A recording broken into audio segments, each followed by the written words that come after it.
The Chicago sky roared like it was auditioning for the apocalypse, sheets of rain battering the glass tower of Apex Solutions. Inside, Jack Harper, 50, stood frozen in the sleek, sterile office of Ethan Carter, the new regional VP who looked like he'd stepped out of a GQ spread. Lightning cracked, illuminating Ethan's sharp suit and sharper smirk.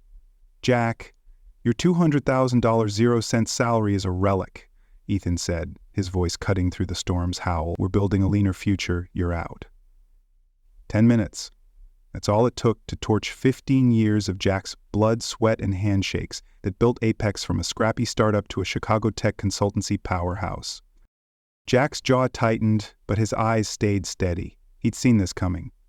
Ethan, 35, with his TED Talk buzzwords and obsession with disrupting the status quo, had been circling like a shark since he swaggered in 6 months ago. Jack was legacy talent, code for too experienced, too expensive, too old school for Ethan's vision of TikTok-savvy 20-somethings running the show. But Jack wasn't just a suit with a corner office. He was the guy who'd saved Orion Tech's $5 million zero-cents contract with a midnight negotiation, who'd driven through a blizzard to hand-deliver a deal to Clara at Horizon Ventures when her world was crumbling. Those weren't just clients, they were people who trusted him, and trust, Jack knew, was something Ethan couldn't buy with a PowerPoint. "You sure about this, Ethan?" Jack's voice was low, deliberate, like a man holding a winning hand.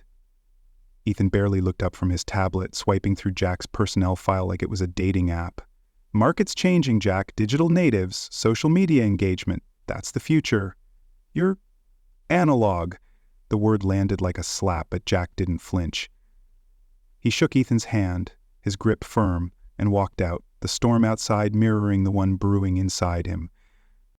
The elevator awaited, a gleaming steel coffin. Jack stepped in, the doors sliding shut with a hiss. He pressed the lobby button, but the car lurched violently, lights flickering. A screech of metal echoed as the elevator plunged 3 floors before grinding to a halt. Jack's heart slammed against his ribs, sweat beaded on his forehead, as he pried open the panel, finding cut wires.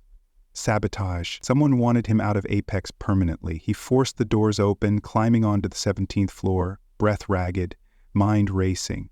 Who's behind this, Ethan? Someone higher? Back in his office, Jack packed 15 years into a single cardboard box. Photos of his daughter Mia, 24, grinned from the desk. Memories of weekends stolen by Apex demands.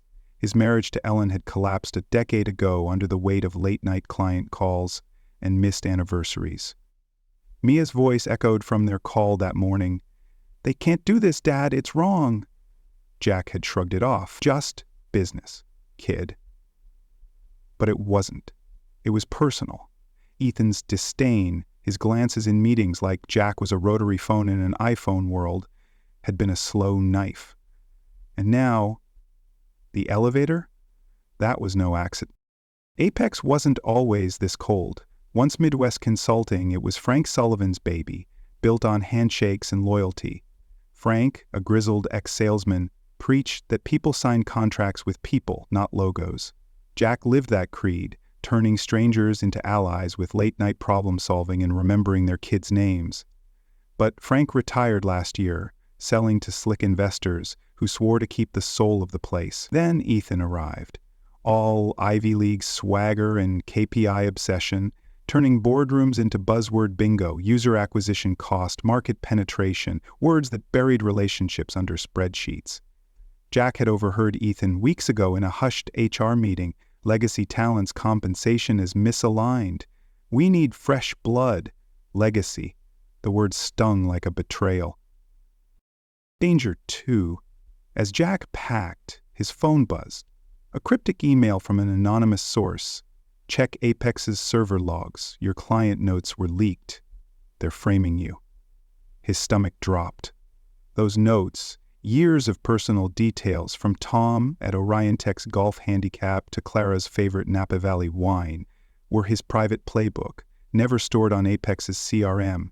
A hack like this could paint him as a thief, ruin his reputation, and land him in court. who had access, was Ethan setting him up to justify the firing? Jack's mind flicked to Sarah Wells, an old colleague now at Pinnacle Partners, Apex's rival. He'd called her weeks ago, sensing the axe. "We're growing fast, Jack," she'd said. "Client relations is our next big push." Her offer letter was already in his inbox, a lifeline he'd secured before Ethan's ambush. But Ethan didn't know that. He thought he could erase Jack, hand his clients to some rookie with a LinkedIn following. Jack smiled grimly, picturing Ethan at the yacht club tomorrow, schmoozing Tom from Orion Tech, oblivious to the truth. Those clients didn't call Apex. They called Jack. The Chicago skyline shimmered under a bruised dusk as Jack Harper gripped the steering wheel of his weathered Ford Explorer, the city's pulse a faint echo against the storm still simmering in his veins. Apex Solutions had tried to bury him, first with Ethan Carter's smug dismissal, then with a sabotaged elevator that nearly sent him to his grave. Now, as he merged onto Lakeshore Drive, the rearview mirror revealed a sleek black sedan, its headlights stalking him like a predator. Danger 3. The car accelerated, weaving through traffic, closing the gap. Jack's pulse spiked. He floored the gas, the Explorer's engine roaring as he swerved across lanes. The sedan matched him, its tinted windows hiding the driver. A sharp turn near the Adler Planetarium sent Jack's tires screeching, but the pursuer stayed glued to his tail.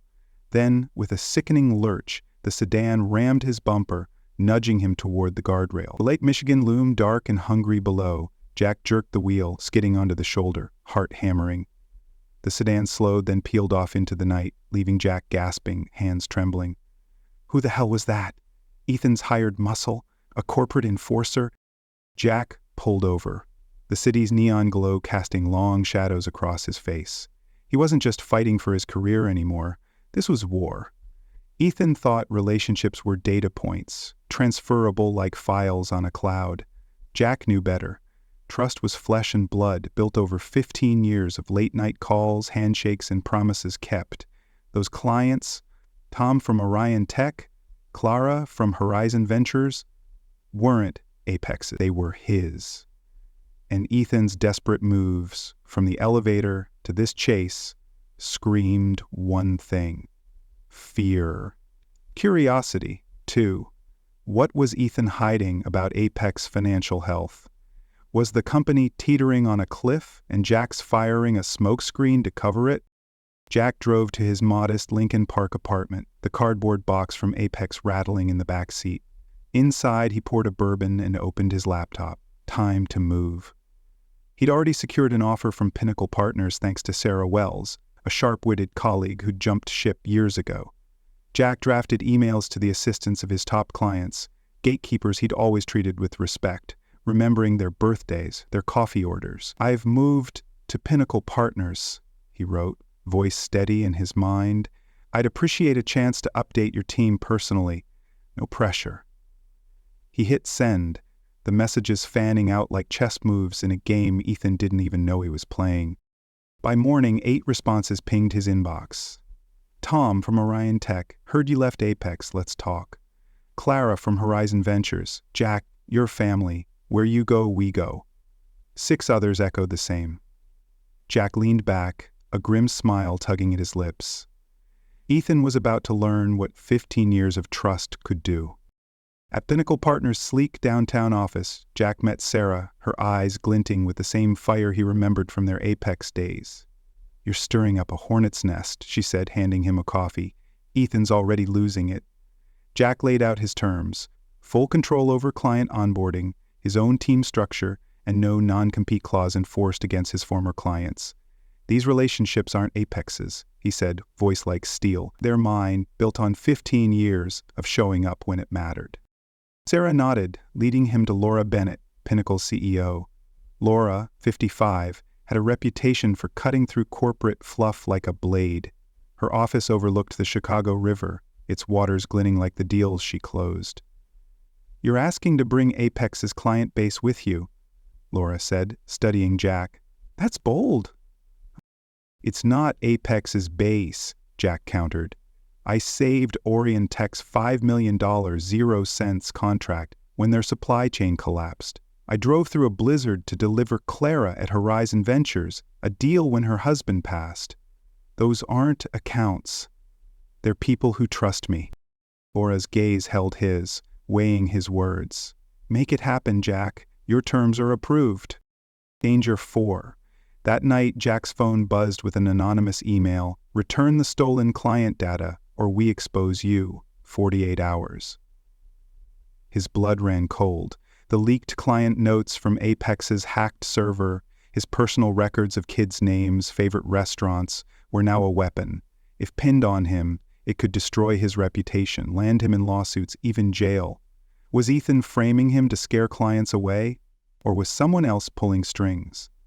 Jack forwarded the email to Sarah, who cursed under her breath. This is dirty, Jack. Ethan's panicking. The next day, Jack met Pinnacle's legal team. They pored over his Apex contract, confirming the non-solicitation clause didn't bar clients from choosing to follow him. You're clean, the lead lawyer said. As long as you're not poaching, they can't touch you. Jack nodded, but the anonymous threat gnawed at him. Who had the power to hack Apex's servers and pin it on him? Meanwhile, Ethan's blunders piled up. Tom from Orion Tech called Jack after a yacht club meeting with Ethan. Guys spent 2 hours yapping about synergy and digital pipelines, Tom said, chuckling. Didn't ask about my son's college graduation. Send me Pinnacle's paperwork. By week's end, 8 clients representing 35% of Apex's $20 million 0 cents revenue signed with Pinnacle. Jack hadn't sold them. He'd just been honest. I'm at Pinnacle now. If you're happy at Apex, stay. If not, let's talk. They all wanted out. Curiosity 3. Who was leaking Apex's internal chaos to Jack? Rachel, Apex's accountant and a 12-year veteran, called him in a hushed whisper. Ethan's in meltdown mode, she said. He's telling the board you hacked the CRM and stole client data. They're launching an IT audit. Jack laughed softly. I never touched the CRM, Rachel, you know that. She paused. I know. That's why I'm calling. Be careful, Jack. Ethan's scared, and scared people do stupid things. How was Rachel getting this intel? Was she risking her job to help him? Ethan's next move came via text. Meet me tomorrow, 9 a.m., Rusty Anchor Diner. We stop this client bleed now. Sarah urged Jack to skip it. It's a trap, Jack. He's desperate. But Jack saw an opportunity. I want to know what he's hiding, he said. His gut telling him Ethan's panic held clues. Danger 5. The Rusty Anchor Diner smelled of grease and regret, its neon sign flickering over rain-slicked pavement. Jack arrived early, choosing a booth with a clear view of the door. Ethan strode in at 9:05, his polished veneer cracking, shoulders tense, eyes darting. But before they could talk, Jack hit the restroom. As he washed his hands, the door swung open. A hulking figure in a leather jacket blocked the exit, his voice a low growl. Back off, Pinnacle, Harper, or you're done. Jack's fists clenched, but the thug was a wall of muscle. Who sent you? Jack demanded. The man smirked, shoving Jack against the sink before vanishing. Jack steadied himself, pulse racing. Ethan's hired goon? Or a board member covering tracks? Back at the booth, Ethan leaned forward, oblivious to the encounter. Thanks for coming, Jack. Let's fix this. His offer was desperate. Double Jack's salary, a $50,000 0 cents signing bonus to return. The board's breathing down my neck. Name your price. Jack's eyes narrowed. You still don't get it, Ethan. Those clients, Tom, Clara, the others, they're not following me for money. For 15 years, I answered their calls at midnight, remembered their kids' names, solved their crises. You can't buy that with a bonus. Ethan scoffed. Everything's about money. That's business. That's why you're losing, Jack said, voice like a blade. Those 8 clients, they're 35% of Apex's $20 million 0 cents revenue. You didn't even know their value, did you? You saw my salary as a cost, not an investment. Ethan's face paled. 35%? His voice cracked. Jack leaned in, and more are calling. Every major client I built is reaching out. You're not just losing accounts. You're losing Apex. Curiosity 4, Ethan's phone buzzed mid-sentence and his eyes widened with panic. He stood abruptly, muttering, "I gotta take this," and bolted outside, pacing in the rain. What call could rattle him so badly? A board member? An investor smelling blood? The next morning, Jack's phone rang.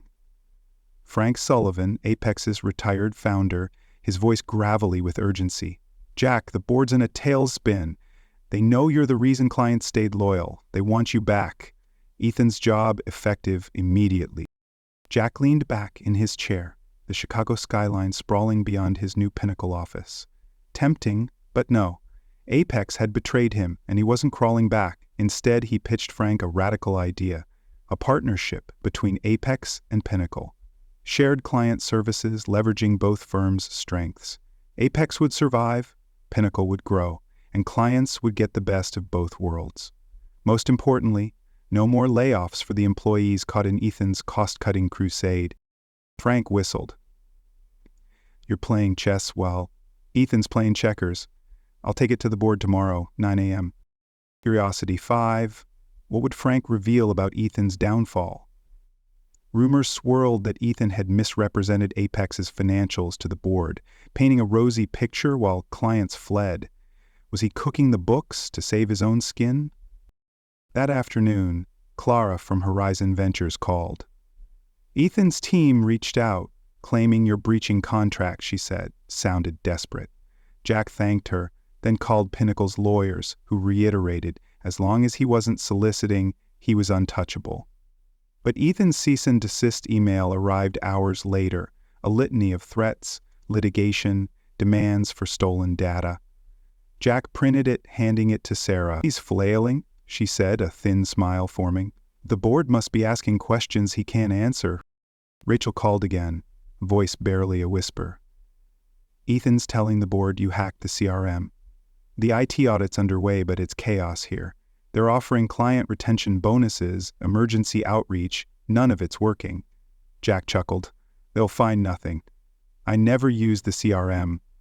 Rachel hesitated. "Just watch your back, Jack. Ethan's promising the board he'll fix this, but he's out of moves."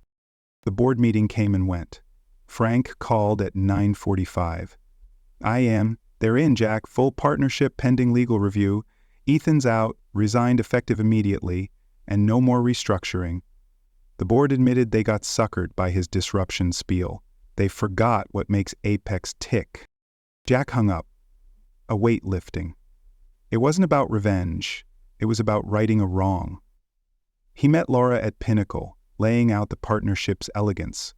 Clients could choose their primary firm, but access both companies' services. Revenue would split based on utilization. Jack would lead the unified client relations team. You turned getting fired into a masterstroke. Apex keeps its clients. We gain market share, and nobody loses their job. That's not just business, Jack. That's leadership. Weeks later, Jack stood at a podium in Pinnacle's conference room, facing a sea of familiar faces. Clients like Tom and Clara, Apex and Pinnacle's staff, even Frank, grinning from the back.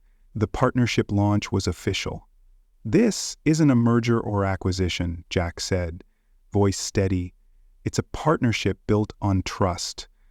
Because business isn't about spreadsheets, it's about people." Tom approached after, shaking his head. "When you left Apex, I'd have followed you to a shack in the woods. But this, you saved both companies." Clara nodded. "Ethan never got it. He threw away gold. We knew what you were worth." As the crowd thinned, Laura found Jack by the windows, Chicago's lights twinkling below.